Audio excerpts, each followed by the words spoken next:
Hi friends, మరొక ఇన్ఫర్మేషన్తో మీ ముందుకు రావడం జరిగింది. జగన్మోహన్ రెడ్డి గారు పోయిన నెలలో అంటే నవంబర్ 20వ తారీఖున హైదరాబాద్ సిబిఐ కోర్టుకు హాజరవడం జరిగింది. అది మీ అందరికీ తెలిసిన విషయం. ఈ విషయాన్ని మంది ఎందుకు చెప్తున్నానంటే ఒకసారి రిమైండ్ చేస్తున్నాను.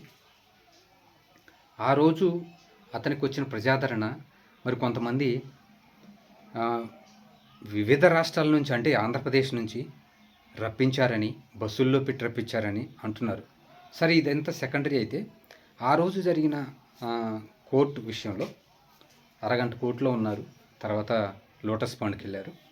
లోటస్ పాండ్లో ఇది కీలక విషయం. ఈ వీడియోలో లోటస్ పాండ్లో ఒక కీలక మీటింగ్ జరిగింది కుటుంబ సభ్యుల మధ్య. ఆ కుటుంబ సభ్యులు ఎవరంటే చెప్తా. ఆ కుటుంబ సభ్యులు మధ్య కీలకమైన చర్చ జరగటానికి అసలు ఏం జరిగిందంటే రాజకీయ చర్చ జరిగింది, అలాగే వారి వ్యక్తిగత సంబంధాలపై కూడా చర్చ జరిగింది. అయితే ఈ మీటింగ్ను కండక్ట్ చేసిన ఒక కీలక వ్యక్తి మరి మీకు తెలిసే ఉంటుంది, వైఎస్ ఆత్మగా పిలుచుకునే కేవీపీ రామచంద్రరావు గారు.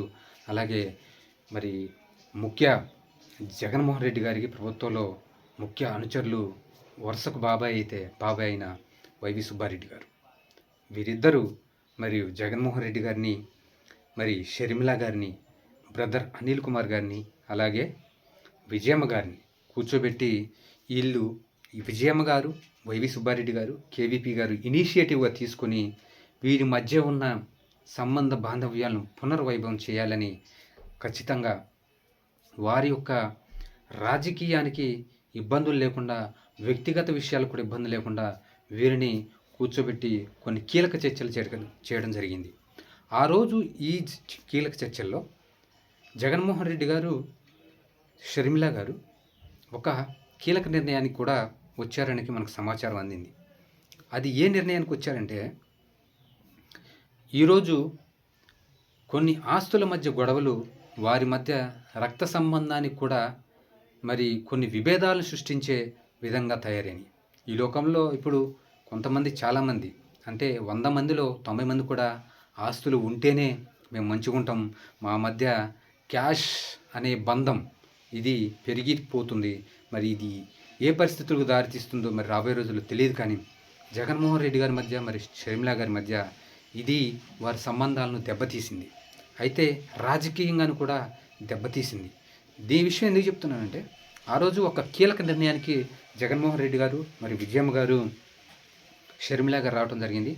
ఆస్తుల గొడవ పక్కన పెడితే, ఆస్తులు అనేది కోర్టులో మరియు సిసిఎల్టీ కోర్టులో అవి జరుగుతుంది కాబట్టి అది వదిలేస్తే, మీ ఇద్దరి మధ్య రక్త సంబంధం అనేది ఉంది కాబట్టి మీరు ఎటువంటి ప్రత్యారోపణలు చేసుకోకూడదు అని ఒక కీలక నిర్ణయాన్ని రాయింది. దీనికి జగన్మోహన్ రెడ్డి గారు, మరి షర్మిల గారు కూడా అంగీకరించడం జరిగింది.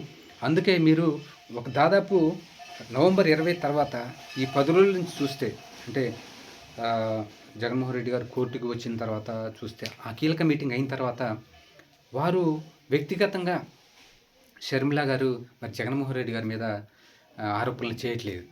ఈ విషయం ఎందుకు చెప్తున్నానంటే, వారి మధ్య సంబంధాలను కొంచెం పురోగతి సాధించే విధంగా మరి విజయమ్మ గారు ప్రయత్నిస్తున్నారు. ఈ యొక్క ప్రయత్నంలో భాగంగానే ఆమె 50% సక్సెస్ అయ్యారని మనకు కీలక సమాచారం. అయితే ఈ సంబంధాలు మంచిగా మెరుగవ్వాలని, రాబోయే రోజుల్లో వారిద్దరి మధ్య సంబంధాలు మంచిగా ఉండాలని కోరుకుంటూ థ్యాంక్ యూ.